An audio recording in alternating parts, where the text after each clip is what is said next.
Hello guys, this is Coach Elmer of Commune and Tiger, former bodybuilder.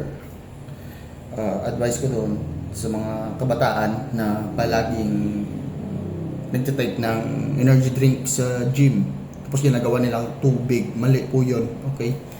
Bali, i-priority yung hydrated kayo using water.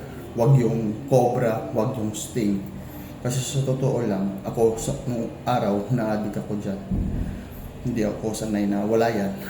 Pero nung na-discover ko na marami palang side effects yan,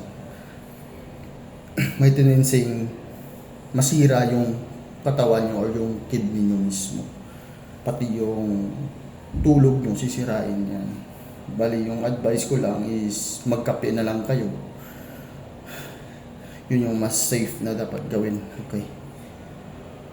This is for advice lang. Okay. Kung susundin nyo, mas mabuti.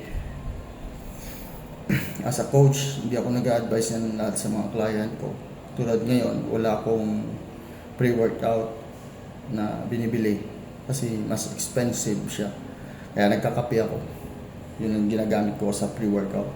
Tapos, dapat may pre-workout meal din kayo para mas maganda yung energy nyo pagdating doon sa workout at saka yung pump. Advice ko lang, kung maaari na lang, is iwasan na lang yung Sting sa Cobra kasi sobrang delikado yan. Pero tingin yung araw, kahit nag-gym ka, pawis ka, masira yung kidney, madadialysis kayo. Kain kayo maayos.